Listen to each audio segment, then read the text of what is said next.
Hello दोस्तों, स्वागत है आप सभी का मेरे और आपके अपने YouTube channel MBA education by Nikhil sir में। दोस्तों, अकाउंटिंग फॉर मैनेजर के हमारे इस सेशन में हम जो नया टॉपिक स्टार्ट कर रहे हैं, इस टॉपिक का नाम है कॉन्ट्रैक्ट कॉस्टिंग। तो कॉन्ट्रैक्ट कॉस्टिंग टॉपिक को समझने से पहले आपको यह पता होना चाहिए कि कॉन्ट्रैक्ट क्या होता है, फिर हम कॉन्ट्रैक्ट कॉस्टिंग की बात करेंगे। तो देखिए, कॉन्ट्रैक्ट एक प्रकार का एग्रीमेंट होता है दो लोगों के बीच में। अगर हम कॉन्ट्रैक्ट की डेफिनेशन की बात करें तो कॉन्ट्रैक्ट एक एग्रीमेंट होता है दो लोगों के बीच में किसी भी काम को करने या नहीं करने का। सो कॉन्ट्रैक्ट क्या होता है? एक प्रकार का एग्रीमेंट होता है, एक प्रकार का डील होती है जो कि दो व्यक्तियों के बीच में होती है किसी भी काम को करने या नहीं करने के लिए। ये तो होता है कॉन्ट्रैक्ट। अब सवाल ये कि ये कॉन्ट्रैक्ट कॉस्टिंग क्या है? तो कॉन्ट्रैक्ट कॉस्टिंग में भी एक एग्रीमेंट किया जाएगा, लेकिन ये जो एग्रीमेंट होगा ये किसी कार्य को करने के लिए किया जाएगा। जैसे कि फॉर एग्जांपल आपने कोई एग्रीमेंट किया किसी के साथ कि मैं आपको ये बिल्डिंग बना कर दूंगा, या आपने कोई एग्रीमेंट किया गवर्नमेंट के साथ, नगर निगम के साथ कि हम आपको ये रोड बना कर देंगे, या आपने कोई एग्रीमेंट किया कि हम आपको ये फ्लाईओवर बना कर देंगे। तो जनरली जब हम अकाउंट के पर्सपेक्टिव से कॉन्ट्रैक्ट कॉस्टिंग की बात करते हैं तो ये एक ऐसा एग्रीमेंट होता है दो लोगों के बीच में। इसमें दो पार्टियां होती है, दो लोगों के बीच में एक एग्रीमेंट होता है किसी भी काम को करने के लिए, कोई कंस्ट्रक्शन का वर्क करने के लिए, कोई मॉल बनाने के लिए, कोई बिल्डिंग बनाने के लिए, कोई रोड बनाने के लिए, कोई ब्रिज बनाने के लिए, कोई हॉस्पिटल बनाने के लिए, स्कूल बनाने के लिए, कॉलेज बनाने के लिए।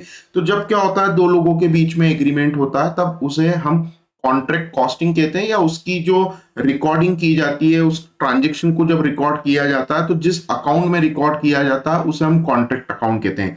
तो कॉन्ट्रैक्ट कॉस्टिंग में हमें अकाउंट के पर्सपेक्टिव से, अकाउंट की भाषा में जब हम कॉन्ट्रैक्ट की बात करेंगे तो हम ये सीखेंगे कि कैसे कोई व्यक्ति एक काम को करने के लिए एक एग्रीमेंट करता है और कैसे समय के साथ उस काम को क्या करता है, पूरा। तो कॉन्ट्रैक्ट कॉस्टिंग में दो व्यक्ति होते हैं। एक होता है कॉन्ट्रैक्टर, जिसे हिंदी में कहते हैं ठेकेदार, जिसने कॉन्ट्रैक्ट लिया है काम को पूरा करने के लिए, जिसने ठेका लिया है, जिसने कॉन्ट्रैक्ट लिया है, उसे हम कॉन्ट्रैक्टर कहते हैं। और एक होता है कॉन्ट्रैक्टी। कॉन्ट्रैक्टी मतलब जिसने कॉन्ट्रैक्ट दिया है। तो ये दो लोगों के बीच में क्या होता है, एग्रीमेंट, कि किसी भी काम को क्या करना है, पूरा करना है। जैसे यहाँ पे आपको स्क्रीन पर दो लोग दिख रहे हैं, ठीक है, दो लोग दिख रहे हैं। एक ने कॉन्ट्रैक्ट लिया है जो कॉन्ट्रैक्टर है, और एक ने कॉन्ट्रैक्ट दिया है वो कॉन्ट्रैक्टी। और कॉन्ट्रैक्ट किस चीज का लिया और दिया गया है? तो एक बिल्डिंग बन रही है, एक मॉल बन रहा है, एक मकान बन रहा है। तो ये एक बिल्डिंग के कंस्ट्रक्शन का इन्होंने क्या लिया, कॉन्ट्रैक्ट लिया। तो कॉन्ट्रैक्ट किसी भी चीज का हो सकता है। और कॉन्ट्रैक्ट कॉस्टिंग में करना क्या होगा हमें? तो कॉन्ट्रैक्ट कॉस्टिंग में एक कॉन्ट्रैक्ट अकाउंट हमें सीखना होगा। और ये जो कॉन्ट्रैक्ट अकाउंट रहता है ये कॉन्ट्रैक्टर बनाता है, जिसने कॉन्ट्रैक्ट लिया होता है वो कॉन्ट्रैक्ट अकाउंट बनाता है। अब सवाल ये कि सर ये कॉन्ट्रैक्ट अकाउंट क्यों बनाता है? तो ये कॉन्ट्रैक्ट अकाउंट कॉन्ट्रैक्टर इसलिए बनाएगा क्योंकि वो ये पता करेगा कि मैंने जो कॉन्ट्रैक्ट लिया है, मैंने जो ठेका लिया है, उस कॉन्ट्रैक्ट में मुझे प्रॉफिट हो रहा है या उस कॉन्ट्रैक्ट में मुझे लॉस हो रहा है। ठीक है, तो जो भी कॉन्ट्रैक्टर होगा वो क्या करेगा, जो कॉन्ट्रैक्ट उसने लिया तो वो उसका प्रॉफिट एंड लॉस कैलकुलेट करेगा कि मैंने ये जो कॉन्ट्रैक्ट लिया है उसमें मुझे प्रॉफिट हो रहा है या इसमें मुझे लॉस हो रहा है। तो पहले तो हम ये समझ लेते हैं कि कॉन्ट्रैक्टर क्या होता है, कॉन्ट्रैक्टी क्या होता है। ऑल दो मैंने आपको बता दिया, कॉन्ट्रैक्टर मतलब जिसने कॉन्ट्रैक्ट लिया है काम को पूरा करने के लिए, कॉन्ट्रैक्टी मतलब जिसने काम को दिया है, मतलब जिसका काम है वो कॉन्ट्रैक्टी होता है। तो देखिए, कॉन्ट्रैक्टर की डेफिनेशन यहां पे लिखी है, the person who under the terms of agreement, agreement के टर्म्स के according promises to complete a particular work, जो वादा करता है किसी भी काम को पूरा करने का, उसे कहा जाता है कॉन्ट्रैक्टर। और कॉन्ट्रैक्टी कौन होता है? The person to whom such promise is given, और जिससे वादा किया जाता है उसे कहा जाता है कॉन्ट्रैक्टी। ठीक है, तो जो वादा करता है कि मैं आपका काम पूरा करके दूंगा वो होता है कॉन्ट्रैक्टर, और जिससे वादा किया जाता है वो होता है कॉन्ट्रैक्टी। जैसे सपोज आपको कोई मकान बनाना है, ठीक है, तो आप क्या करोगे, मकान बनाने के लिए किसी कॉन्ट्रैक्टर को ढूंढोगे, किसी ठेकेदार को ढूंढोगे। वो आपके लिए क्या करेगा, मजदूर भी अरेंज करेगा और आपका काम करके देगा। तो आप कौन होगा उस कंडीशन में? आप हो गए कॉन्ट्रैक्टी।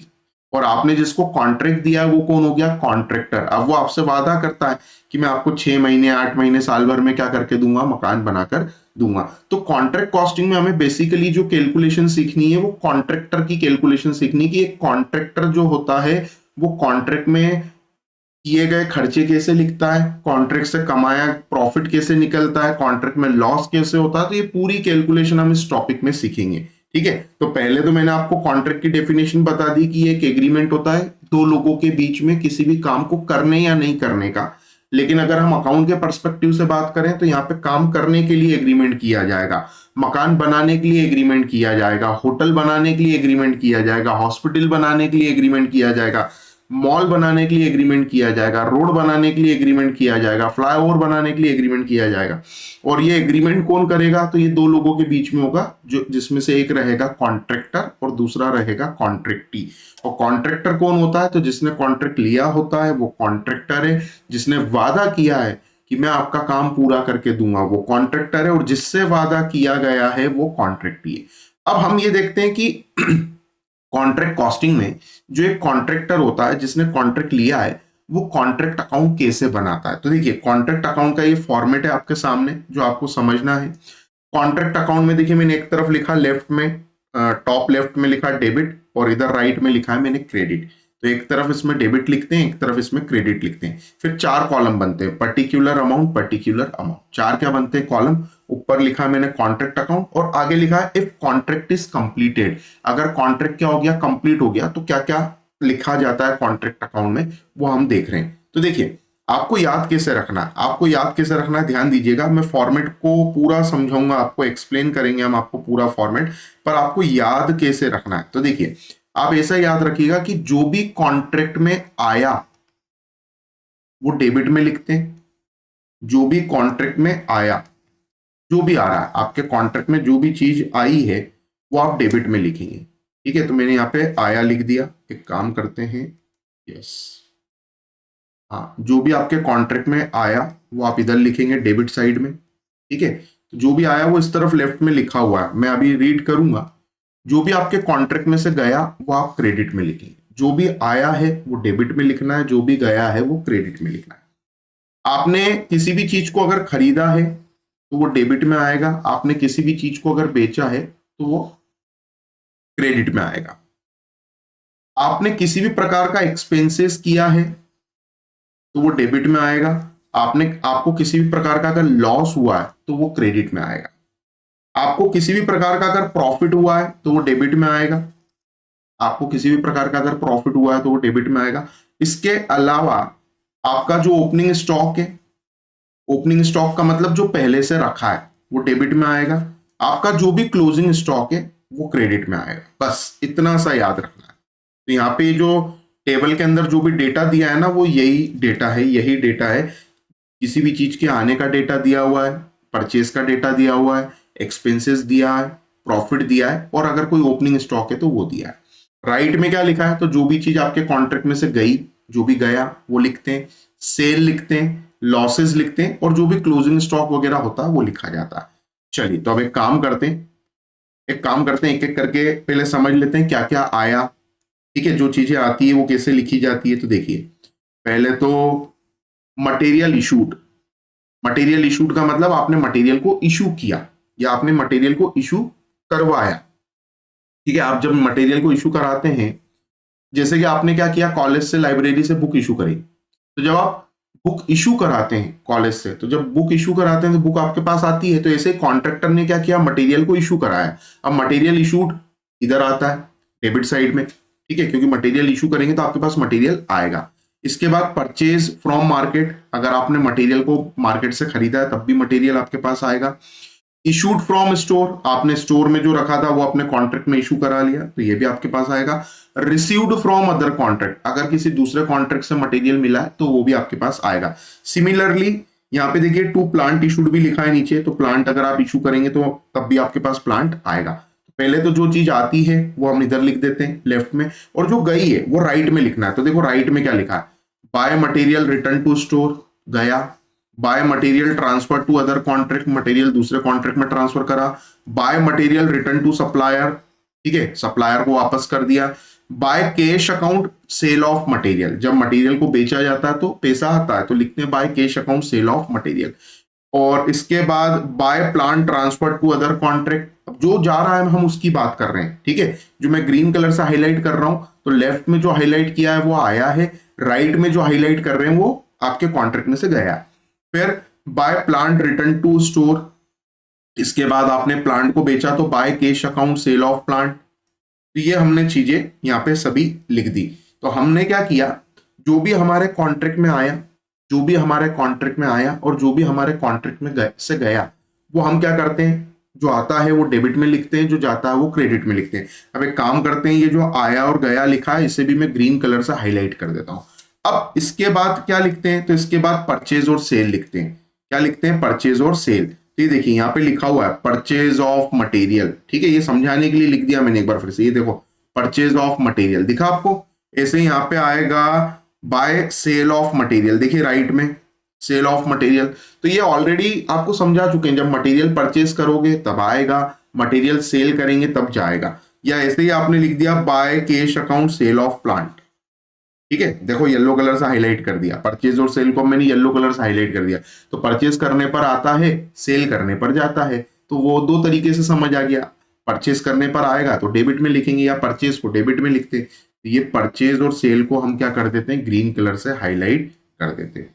ये किया, इसके बाद क्या होगा, ऐसे ही अगर आपने प्लांट भी परचेज किया है, यहाँ पे अगर प्लांट इशूड की जगह परचेज ऑफ प्लांट होता, प्लांट इशूड की जगह क्या होता, परचेज ऑफ प्लांट, तो यहाँ पे हम लिख देते हैं टू प्लांट परचेज, ठीक है।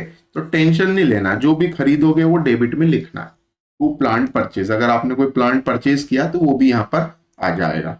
तो इसे भी एक काम करते हैं, हाईलाइट कर देते हैं और फिर आगे बढ़ते हैं। ये हमने लिख दिया।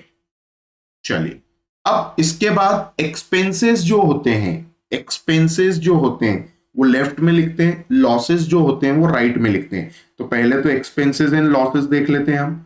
देखिए आपके जो एक्सपेंसेस रहेंगे और आपके जो लॉसेस रहेंगे, एक्सपेंसेस को लेफ्ट में लिखना है, तो देखो एक्सपेंसेस में लिखा है to wages paid and outstanding, to direct expenses paid and outstanding, to indirect expenses, to extra work done, to sub contract cost, ठीक है। तो ये सभी प्रकार के क्या है, ये खर्चे हैं। तो किसी भी प्रकार का खर्चा आ जाए, चाहे चुकाया हो या चुकाना बाकी हो, वो आपको डेबिट में लिखना है।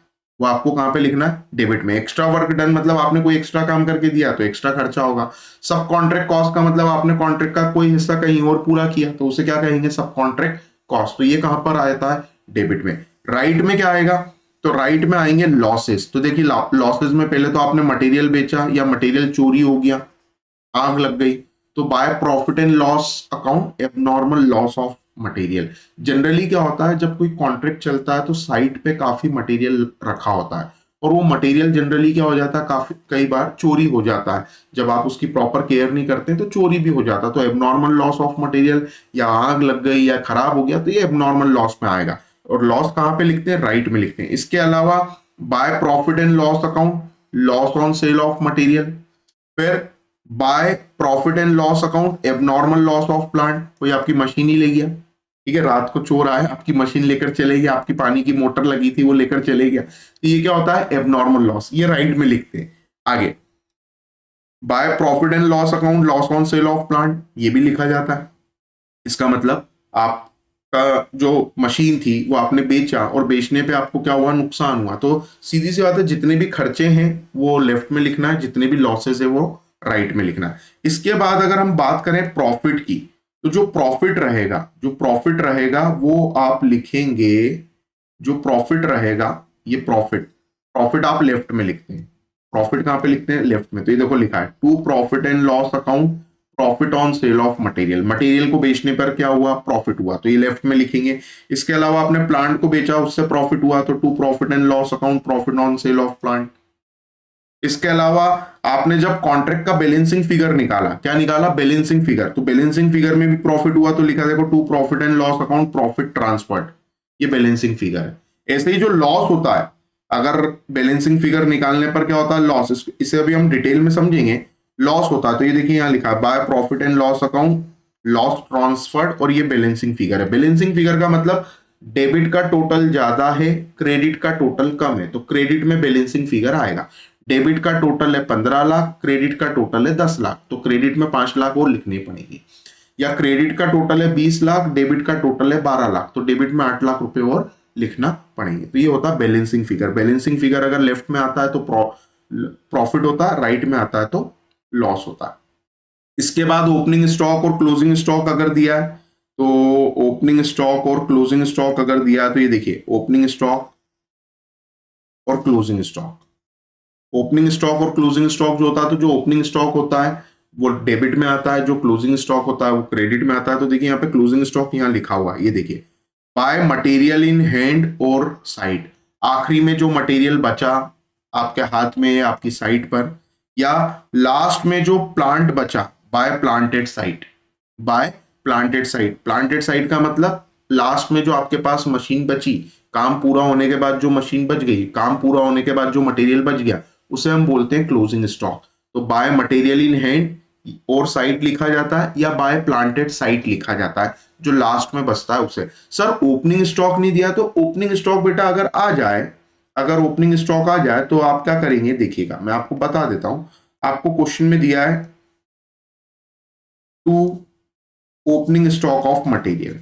ओपनिंग स्टॉक ऑफ मटेरियल का मतलब आपके पास पहले से मटेरियल रखा है, to opening stock of material. Opening stock किसका, मटेरियल का, तो आप यहां पे मटेरियल लिख देंगे। इसके बाद आप क्या करेंगे, अगर क्लोजिंग स्टॉक दिया है तो वो भी लिख देंगे, तो यहां लिखेंगे हम to closing stock of material. Closing stock, sorry closing stock नहीं आएगा, ओपनिंग स्टॉक ऑफ प्लांट आएगा। ठीक है, क्लोजिंग स्टॉक तो राइट में लिखते हैं, to opening stock of plant. तो जो भी ओपनिंग स्टॉक है वो आ जाएगा यहाँ पे, खत्म। ओपनिंग का मतलब पहले से रखा हुआ, पहले से कोई प्लांट वगैरह रखा है तो वो यहाँ लिख देगा। जनरली ये ओपनिंग स्टॉक वाला पॉइंट आता नहीं है, इसलिए मैंने इस फॉर्मेट में पहले से लिखा भी नहीं था। तो एक काम करते हैं, इसको भी मैं हाईलाइट कर देता हूँ, कलर, हाँ इसे भी हम क्या कर देते हैं, हाईलाइट कर देते हैं। ये ओपनिंग स्टॉक ऑफ प्लांट लिखेंगे और ओपनिंग स्टॉक ऑफ जो आपका मटेरियल रहेगा वो इस तरफ आएगा। तो ये ओपनिंग स्टॉक लिखा, और ओपनिंग स्टॉक के साथ में हम क्या करेंगे, ये क्या कलर सिलेक्ट नहीं हुआ था, हाइलाइटर और ये कलर, ओके। ये ओपनिंग स्टॉक लिख दिया हमने, और ये हमने ओपनिंग स्टॉक ऑफ प्लांट भी लिख दिया। तो ये पूरा एक कॉन्ट्रैक्ट अकाउंट होता है। इसमें आपको याद क्या रखना है, तो इसमें आपको याद ये रखना है कि जो भी आएगा वो डेबिट में लिखेंगे, जो भी जाएगा वो क्रेडिट में लिखेंगे। जो आया वो डेबिट में, जो गया वो क्रेडिट में। परचेज जो किया वो डेबिट में, सेल जो किया वो क्रेडिट में, एक्सपेंसेस डेबिट में, लॉसेस क्रेडिट में, प्रॉफिट डेबिट में। इतना समझ आया। फिर ओपनिंग स्टॉक और क्लोजिंग स्टॉक में जनरली क्लोजिंग स्टॉक ही दिया होता, ओपनिंग स्टॉक कभी भी आपको दिया नहीं होगा। तो फॉर्मेट आपको याद करना एकदम आसान है। अभी जब हम एक सवाल दो सवाल करेंगे तो उससे आपको चीजें और अच्छे से क्लियर होगी। तो पहले तो बस आपको ये याद रखना है कि कॉन्ट्रैक्ट के अकाउंट में कौन सी चीज कहाँ लिखी जाती है। जो आएगा वो डेबिट में लिखना है, जो जाएगा वो क्रेडिट में लिखना है। जितने भी खर्चे हैं वो डेबिट में लिखना है, जितने भी लॉसेस है वो क्रेडिट में लिखना है, जो भी प्रॉफिट है वो डेबिट में लिखना है। ओपनिंग स्टॉक अगर दिया है तो वो डेबिट में लिखना है, क्लोजिंग स्टॉक जो दिया है वो क्रेडिट में लिखना है। इसके अलावा एक चीज और बच गई है, वो भी ध्यान से समझिएगा। एक इंपॉर्टेंट चीज बची है, देखो यहाँ पे लिखा है बाय कॉन्ट्रैक्टी अकाउंट। और ये जो बाय कॉन्ट्रैक्टी अकाउंट लिखा है, कॉन्ट्रैक्टी का मतलब क्या, तो ये कॉन्ट्रैक्टी मतलब जिसे हमने प्रॉमिस किया, जिसे हमने वादा किया, जिसने हमें कॉन्ट्रैक्ट दिया। तो बाय कॉन्ट्रैक्टी अकाउंट लिखना है। कॉन्ट्रैक्टी अकाउंट के सामने कॉन्ट्रैक्ट की प्राइस लिखना है, जितने रुपए का कॉन्ट्रैक्ट था। अब तो ये मान के चलिए, जब आप कॉन्ट्रैक्ट कॉस्टिंग पढ़ रहे हैं ना, तो आपको ये मानना है कि आप कॉन्ट्रैक्टर हैं, आपने कॉन्ट्रैक्ट लिया है, और आप कॉन्ट्रैक्ट लेने के बाद उस कॉन्ट्रैक्ट का प्रॉफिट एंड लॉस पता कर रहे हैं। इसीलिए आप क्या बना रहे हैं, इसीलिए आप बना रहे हैं कॉन्ट्रैक्ट अकाउंट। तो आपको ये कॉन्ट्रैक्ट कॉस्टिंग पढ़ते समय अपने को मानना है कॉन्ट्रैक्टर, कि आप एक कॉन्ट्रैक्टर हैं और आप क्या कर रहे हैं, कॉन्ट्रैक्ट अकाउंट बना रहे हैं। क्यों बना रहे हैं, क्योंकि आप ये पता करना चाहते हैं कि जो कॉन्ट्रैक्ट आपने लिया है उस कॉन्ट्रैक्ट में आपको प्रॉफिट हुआ है। ये कैसे पता चलेगा प्रॉफिट हुआ है, तो बैलेंसिंग फिगर अगर डेबिट में आ जाए मतलब प्रॉफिट हुआ, और बैलेंसिंग फिगर अगर क्रेडिट में आ जाए मतलब लॉस हुआ। ठीक है, तो ये देखिए मैंने रेड लाइन से इसको अंडरलाइन कर दिया। तो बैलेंसिंग फिगर कैसे आएगा, तो देखो बैलेंसिंग फिगर भी एकदम आसान है। क्रेडिट साइड का टोटल 20 लाख है, डेबिट साइड का टोटल 12 लाख है। इसका मतलब डेबिट साइड में 8 लाख रुपए क्या है, कम है। तो 8 लाख रुपए क्या है प्रॉफिट। या डेबिट का टोटल 25 लाख है लेकिन क्रेडिट का टोटल 20 लाख है, इसका मतलब क्रेडिट में 5 लाख रुपए कम है, तो जो 5 लाख रुपए कम है जो बैलेंसिंग फिगर है वो क्या हो गया आपका लॉस।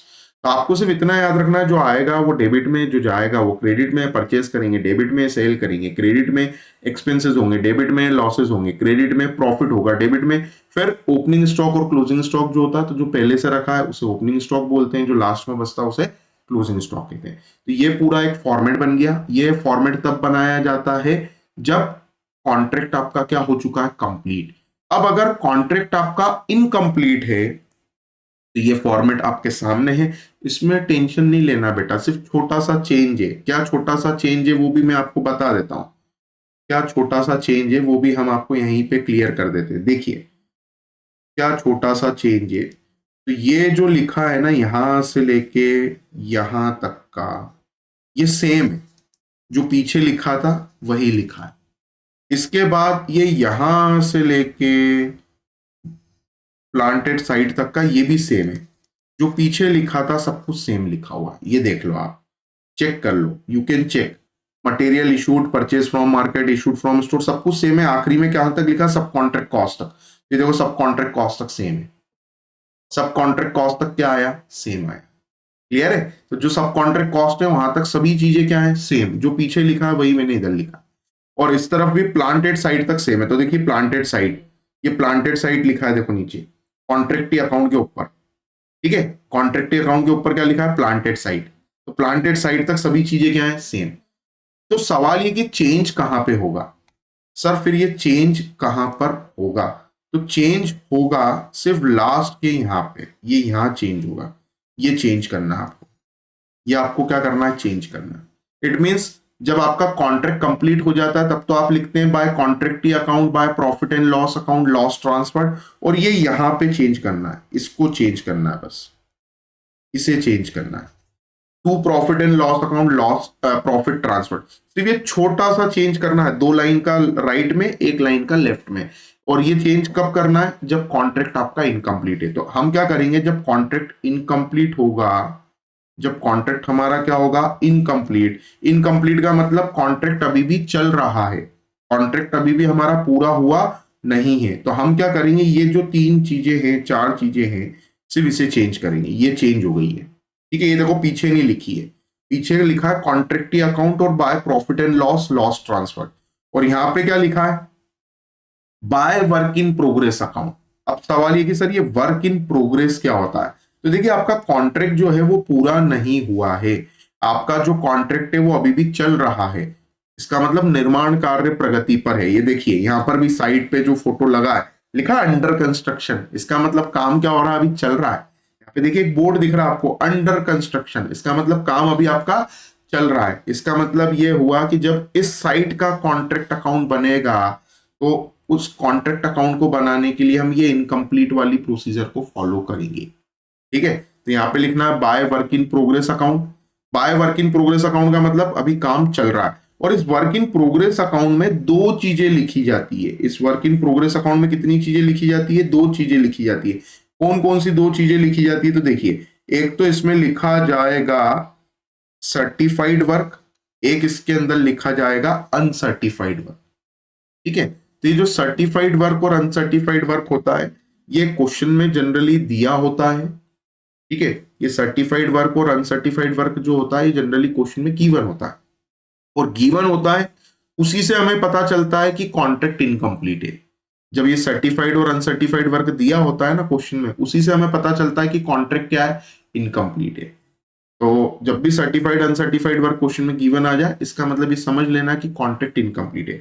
और अगर सर्टिफाइड वर्क गिवन नहीं है, अगर सर्टिफाइड वर्क गिवन नहीं है तो फिर सर्टिफाइड वर्क के बारे में कुछ दिया होगा, और उस डेटा के बेसिस पे हम क्या करेंगे, सर्टिफाइड वर्क निकालेंगे।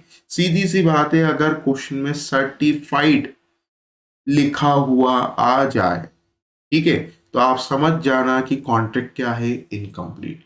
या क्वेश्चन में लिखा हुआ आ जाए अनसर्टिफाइड, तो समझ जाना कॉन्ट्रैक्ट क्या है, इनकम्प्लीट।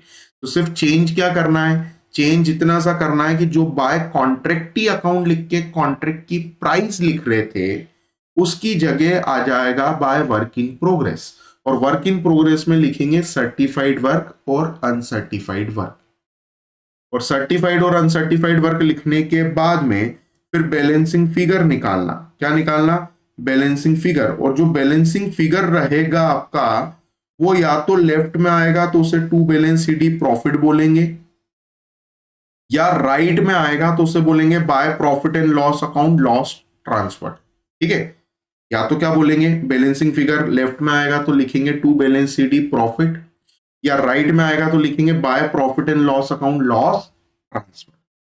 अब सवाल ये कि बैलेंसिंग फिगर आ गया तो इसका करना क्या है? तो बेटा समझ जाना, समझना, अगर बैलेंसिंग फिगर राइट में आया मतलब क्रेडिट साइड में आया, अगर बैलेंसिंग फिगर क्रेडिट में आया इट मींस राइट साइड में आया, ये इस तरफ आया, तो आप ये मान के चलना कि आपका काम कंप्लीट हो गया है, मतलब क्वेश्चन कंप्लीट हो गया। क्वेश्चन क्या हो गया? कंप्लीट। क्वेश्चन कंप्लीट अगर बैलेंसिंग फिगर किधर आया? राइट में। लेकिन अगर बैलेंसिंग फिगर लेफ्ट में आता है, डेबिट साइड में आता है, इस तरफ आया, ठीक है, यहां पर आया आपका बैलेंसिंग फिगर, तो आप ये मान के चलना कि अब आपका काम बढ़ जाएगा। ठीक है, क्वेश्चन की कैलकुलेशन बढ़ जाएगी, क्वेश्चन की कैलकुलेशन बढ़ जाएगी। क्वेश्चन एक काम करते हैं, आपका काम बढ़ जाएगा लिख देता हूं मैं, तो आपको जल्दी क्लियर होगा। काम बढ़ जाएगा, काम किसका बढ़ेगा? आपका, कॉन्ट्रैक्टर का नहीं, आपका। आप ही कॉन्ट्रैक्टर है, आपका काम बढ़ जाएगा, काम बढ़ जाएगा। ठीक है, काम क्या हो जाएगा? आपका बढ़ जाएगा। ठीक है, हिंदी पे ज्यादा ध्यान मत देना बेटा। काम आपका क्या हो जाएगा? बढ़ जाएगा, काम आपका बढ़ जाएगा। तो आपको क्या करना है? आपको क्या करना है? आपको सीधी सी बात है, इतना याद रखिएगा, इतना याद रखिएगा, काम एक्सटेंड हो जाएगा लिख देता हूं बेटा मैं, काम एक्सटेंड हो जाएगा, ये लिख देते, काम एक्सटेंड हो जाएगा, हो जाएगा। हिंदी क्या होता है, छूट जाती है हमारी। चलिए, तो काम क्या हो जाएगा? एक्सटेंड हो जाएगा, मतलब काम बढ़ जाएगा। क्या बढ़ेगा काम में? देखिए, अगर बैलेंसिंग फिगर आपका इधर आ गया ना, टू बैलेंस सीडी इधर आ गया, तो ये उठकर अब इधर आएगा और ये बन जाएगा बाय बैलेंस बीडी। ये काम आपका बढ़ गया, आपका काम क्या हो गया? बढ़ गया। ठीक है, बैलेंस को क्या करना है? उठा के इधर लिखना है, काम बढ़ गया बाय बैलेंस बीडी। और काम बढ़ने के बाद अब ये बैलेंस बीडी लिखने के बाद जो यहाँ पे लिखा था, माना कि यहाँ पे लिखा था अमाउंट हमारा 50,000, तो ये 50,000 क्या होगा? आगे कॉपी होगा, ट्रांसफर होगा, यहाँ पे 50,000 लिखेंगे। और इस 50,000 के फिर हम दो टुकड़े करेंगे। इस 50,000 के हम कितने टुकड़े करेंगे? दो। ठीक है, दो टुकड़े करेंगे, और ये दो टुकड़े करना सीखना है। ठीक है, तो ये आपको क्या करना है? ये सीखना है कि ये दो टुकड़े कैसे होंगे, तो ये सीखना, और ये हम आपको कब सिखाएंगे? थर्ड सेशन में। थर्ड सेशन में जो कॉन्ट्रैक्ट कॉस्टिंग का तीसरा सेशन रहेगा उसमें आपको ये सिखाया जाएगा। जो आपका पहला सेशन है, जो आपका करंट सेशन है, इसमें हम एक क्वेश्चन करेंगे जिसमें हम ये देखेंगे कि अगर कॉन्ट्रैक्ट कंप्लीट हो जाता है तो उसकी कैलकुलेशन कैसे करते हैं। अगला जो सेशन रहेगा उसमें हम ये देखेंगे कि अगर कॉन्ट्रैक्ट इनकम्प्लीट है और आपको लॉस हुआ, इसका मतलब आपका जो बैलेंसिंग फिगर है वो राइट में आया, तब क्या करते हैं? तो क्वेश्चन वही कंप्लीट हो जाता है। और थर्ड सेशन में फिर हम ये सीखेंगे कि अगर बैलेंसिंग फिगर इस तरफ आया जिससे हमारा काम बढ़ गया, ये हम सीखेंगे कि अब हमें आगे क्या करना है, बैलेंस बीडी को कैसे हमें दो हिस्सों में क्या करना है, डिवाइड करना है। तो ये हमारे आप पूरी क्या रहेगी स्ट्रेटेजी। तो अब एक काम करते हैं, मैंने आपको फॉर्मेट लगभग समझा दिया, फॉर्मेट आपको क्लियर कर दिया कि कौन सी चीज लेफ्ट में लिखना है, कौन सी चीज राइट में लिखना है, परचेज कहाँ पे लिखना है, सेल कहाँ पे लिखना है, एक्सपेंस कहाँ पे लिखना है, लॉसेस कहाँ पे लिखना है। अब सीधे हम क्वेश्चन पर आते हैं, और क्वेश्चन देखेंगे ना तो एक दो क्वेश्चन देखने पर आपको जो फॉर्मेट है वो और अच्छे से क्लियर हो जाएगा, फॉर्मेट आपको और अच्छे से याद हो जाएगा। तो सबसे पहले काम करते हैं, सर्टिफाइड और अनसर्टिफाइड वर्क तो मैंने आपको बता दिया क्या दिया है, तो यहां लिखते हैं। अब सवाल ये कि होता क्या है। तो देखिए, सर्टिफाइड वर्क का मतलब होता है कि वर्क इन प्रोग्रेस का वो हिस्सा, ठीक है, जिसे अप्रूव्ड कर दिया गया है, सर्टिफाई कर दिया गया है, ऑथेंटिकेट कर दिया गया है, किसके द्वारा? एक्सपर्ट के द्वारा। तो जो क्या होता है, जब कोई कॉन्ट्रैक्ट चलता है ना, तो जो एक्सपर्ट होते हैं या जो सर्टिफायर होते हैं या जो वैल्यूअर होते हैं, जो साइट को क्या करते हैं, टाइम टाइम पर आकर विजिट करते हैं, वो क्या करते हैं, जब साइट विजिट करते हैं ना, तो बता देते हैं कि ये काम हो गया, ये काम हो गया, ये काम हो गया, ये काम हो गया। तो जिस काम को वैल्यूअर ने, जिस काम को सर्टिफायर ने, जिस काम को एक्सपर्ट ने क्या कर दिया, सर्टिफिकेट दे दिया, अप्रूव्ड कर दिया, ऑथेंटिकेट कर दिया, उस कार्य को कहा जाता है सर्टिफाइड वर्क। ठीक है, तो देखिए यहां लिखा that part of work in progress और work completed which has been approved और सर्टिफाइड और authenticated and valued by the expert called certifier. उस एक्सपर्ट को कहा जाता है सर्टिफाइड और a valuer and is known as work certified, और इस कार्य को कहा जाता है सर्टिफाइड वर्क। सीधी सी बात है, आपने क्या किया, एक कॉन्ट्रैक्ट लिया कोई मॉल बनाने का। अब आप क्या कर रहे हैं, आप काम कर रहे हैं, तो वैल्यूअर क्या करेगा, जो सर्टिफायर क्या करेगा, टाइम टाइम पर विजिट करेगा, आप उसको समझाएंगे, आप उसको पूरे प्रोजेक्ट को घुमाएंगे, फिर आप बताएंगे ये काम हो गया, ये काम हो गया, ये काम हो गया। तो कुछ बातें वो आपकी मानेगा, कुछ बातें वो आपकी नहीं मानेगा। तो जिस काम को उसने सर्टिफिकेट दे दिया कि हाँ ये काम हो चुका है, ठीक है, आप ऐसा नहीं कर सकते कि आपने बोल दिया कि साहब छत डल गई, जबकि छत डालने की अभी तैयारी चल रही है, तो वो नहीं मानेगा उस बात को। जब तक वो छत डली हुई कंप्लीट नहीं देखेगा, तब तक वो उस चीज को नहीं मानेगा। तो जिस काम को सर्टिफायर ने अप्रूव कर दिया, ऑथेंटिकेट कर दिया, सर्टिफिकेट दे दिया, उसे सर्टिफाइड वर्क बोलते हैं। और जिस काम को उसने सर्टिफिकेट नहीं दिया, उसने अप्रूव नहीं किया, उसे कहा जाता है अनसर्टिफाइड वर्क। तो आपको ज्यादा लोड नहीं लेना है, क्वेश्चन में ये दिया होता है सर्टिफाइड वर्क, अनसर्टिफाइड वर्क, और दिया हुआ आ जाए तो राइट साइड में लिख देना, खत्म। चलिए अब आगे बढ़ते हैं, क्वेश्चन पढ़ते हैं, क्वेश्चन सॉल्व करते हैं, और क्वेश्चन आपको बहुत आसान लगेगा। देखिए क्वेश्चन पर आ जाते हैं। इस क्वेश्चन का ही वेट था मुझे, क्योंकि हमने इस पूरे सेशन में पूरे कंसेप्ट को समझ लिया। अब जब आप क्वेश्चन देखेंगे तो क्वेश्चन का वेट क्यों था, क्योंकि ये क्वेश्चन जब हम सॉल्व करेंगे तो आपको अच्छे से क्लियर हो जाएगा और आपको लगेगा कि कॉन्ट्रैक्ट में दम नहीं है। देखिए क्वेश्चन में दिया है the following is the summarised record as on December 31, 2022 of all the transaction relating to a contract which was commenced on January 1, 2022। तो कॉन्ट्रैक्ट शुरू हुआ 1 जनवरी 2022 को। आपको जो रिकॉर्ड दिया है वो 31 दिसंबर 2022 तक का दिया है, और आगे लिखा है कंप्लीटेड ड्यूरिंग द ईयर। इसका मतलब ये जो कॉन्ट्रैक्ट है ये इस साल में क्या हो गया, कंप्लीट हो गया। जो कॉन्ट्रैक्ट है वो इस साल में क्या हो गया, पूरा हो गया। तो कॉन्ट्रैक्ट आपका कंप्लीट हो चुका है। तो इट मींस जो फॉर्मेट बनेगा वो ये कंप्लीट वाला बनेगा। ठीक है, अब क्वेश्चन में देख लेते हैं कौन सी चीज को कहां पे लिखना है। देखिए पढ़ते हैं क्वेश्चन। सबसे पहले दिया मटेरियल परचेज्ड डायरेक्टली। तो मटेरियल खरीदा, अभी बताया खरीदा मतलब कहां पे लिखेंगे, खरीदा मतलब डेबिट में लिखेंगे। मटेरियल खरीदा मतलब डेबिट में लिखना है, खरीदा तो डेबिट में आता है।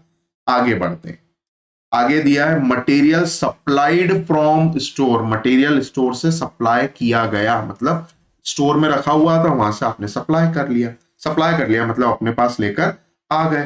तो ये कहां पर आएगा, ये भी डेबिट में आएगा। फिर दिया है वेजेस मतलब खर्चा भी कहां पर आता है, डेबिट में। फिर दिया एक्सपेंसेस डायरेक्टली चार्जेबल, ये भी खर्चा है, कहां पर आएगा, डेबिट में। इनडायरेक्ट एक्सपेंसेस खर्चा है, डेबिट में।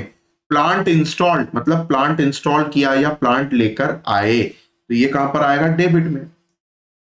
कॉन्ट्रैक्ट प्राइस आता है क्रेडिट में, और ये भी तब आता है जब कॉन्ट्रैक्ट क्या हो गया, कंप्लीट। कॉन्ट्रैक्ट प्राइस क्रेडिट में कहां पर आएगा, तो ये देखिए ये जो लिखा है ना यहाँ पे, ये आपका कॉन्ट्रैक्टी account, bye contractee account. कॉन्ट्रैक्टी account के सामने कॉन्ट्रैक्ट की प्राइस लिखते हैं, बाय कॉन्ट्रैक्टी अकाउंट के सामने क्या लिखते हैं, कॉन्ट्रैक्ट की प्राइस। आगे बढ़ते हैं, फिर दिया value of plant at site on 31 दिसंबर। 31 दिसंबर को कितना प्लांट है, मतलब क्लोजिंग स्टॉक, क्रेडिट में। मटेरियल एट साइट ऑन 31 दिसंबर, इसका मतलब आखिरी में कितना मटेरियल बचा, मतलब क्लोजिंग स्टॉक, क्रेडिट में, खत्म। Prepare the contract account. ये जो लेफ्ट, जो जिसके आगे डेबिट लिखा वो लेफ्ट में लिख देना, जिसके आगे क्रेडिट लिखा वो राइट में लिख देना, काम खत्म हो गया। जो समझाया वही है, बस अब क्या करना क्या है, तो एक काम करते हैं, इन सभी चीजों को हम हाईलाइट भी कर देते हैं। ये वेजेस आ जाएगा, एक्सपेंसेस आ जाएंगे, इनडायरेक्ट एक्सपेंसेस आ जाएंगे, प्लांट इंस्टॉल्ड आ जाएगा। तो ये सभी चीजें कहां पर आ जाएगी, डेबिट में। और क्रेडिट में क्या क्या आएगा, तो क्रेडिट में आएगा आपका कॉन्ट्रैक्ट की price, value of plant on 31 दिसंबर और मटेरियल एट साइट ऑन 31 दिसंबर। वो कहा गया है कॉन्ट्रैक्ट अकाउंट बनाइए। बस अब करना क्या है, 2 मिनट में कॉन्ट्रैक्ट अकाउंट बन जाएगा, सवाल खत्म। कॉन्ट्रैक्ट कंप्लीट हो गया, ये कैसे पता चला, तो देखो एक तो ऊपर लिखा कंप्लीटेड ड्यूरिंग द ईयर। और फिर भी अगर समझ नहीं आया तो बताइए, इसमें सर्टिफाइड वर्क दिया है क्या, नहीं दिया है। अनसर्टिफाइड वर्क दिया है क्या, नहीं दिया। इसका मतलब कॉन्ट्रैक्ट क्या हो गया, कंप्लीट। अगर सर्टिफाइड अनसर्टिफाइड दिया होता तो कॉन्ट्रैक्ट क्या होता, इनकम्प्लीट होता। चलिए तो आगे बढ़ते हैं, लिखते हैं एक एक करके। पहले तो लिखना टू मटेरियल परचेज 12,700, यहां लिख देता हूं मैं to material purchase. Material purchase कितने रुपए का मटेरियल खरीदा, 12,700 रुपए, लिख दिया। आगे बढ़ो, फिर मटेरियल सप्लाइड कितना, 5,200, तो यहां लिखेंगे to material supplied, to material supplied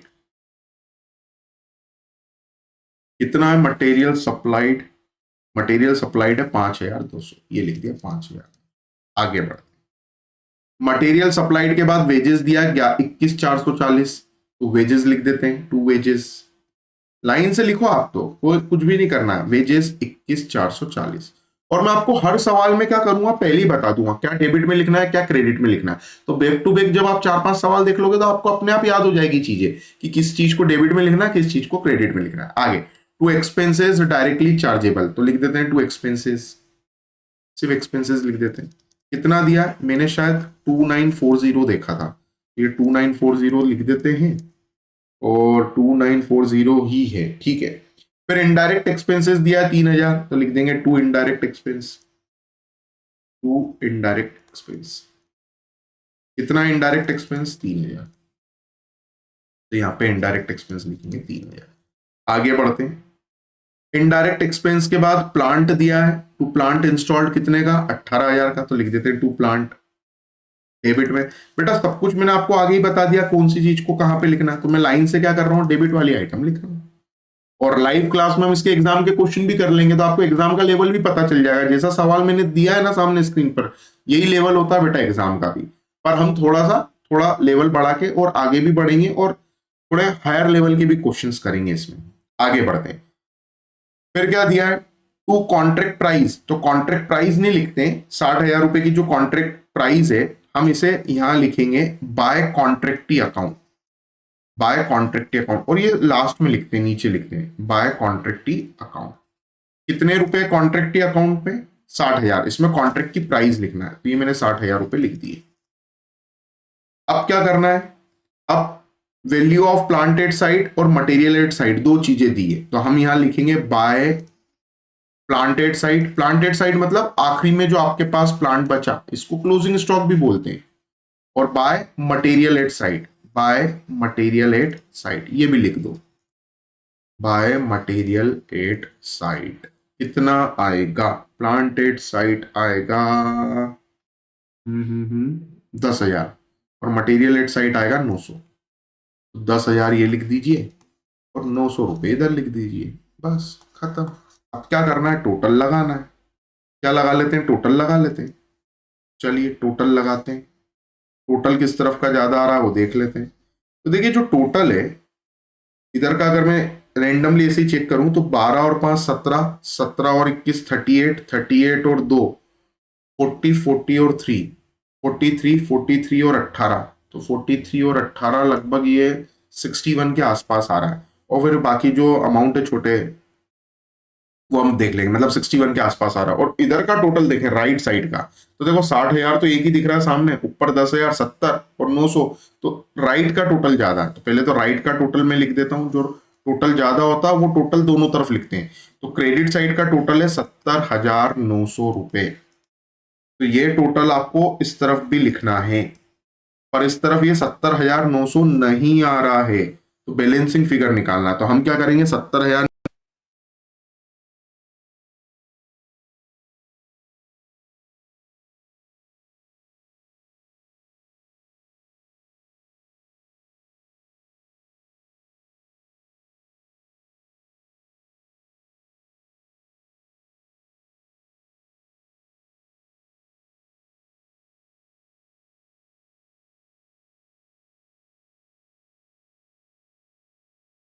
है, और इसको आप लिख देंगे to profit and loss account. बस खत्म, ये बैलेंसिंग फिगर बन गया आपका to profit and loss account. खत्म हो गया क्वेश्चन, कुछ भी नहीं करना है बस। अगर ये बैलेंसिंग फिगर राइट में आता तो लिख देते bye profit and loss account, question complete. चलिए, तो इस सेशन को इतने ही रखते हैं, लेकिन उसके पहले एक इंपॉर्टेंट अनाउंसमेंट। अगर आपने अभी तक चैनल को सब्सक्राइब नहीं किया है, साथ में बेल आइकन प्रेस नहीं किया है, तो आप चैनल को सब्सक्राइब करके बेल आइकन प्रेस कर दें, क्योंकि न्यू वीडियोस के नोटिफिकेशन से उन्हीं लोगों तक पहुंचते हैं जिन्होंने चैनल को सब्सक्राइब करके बेल आइकन को प्रेस किया होता है। साथ में अगर आप free notes PDF and solve paper चाहते हैं तो दिए गए व्हाट्सएप नंबर पर व्हाट्सएप करके आप यहाँ से free notes PDF and solve paper भी ले सकते हैं। तो इस सेशन को हम यहीं रोकते हैं, यहीं रुक जाते हैं। अगले सेशन में हम शुरुआत करेंगे एक नए सवाल के साथ।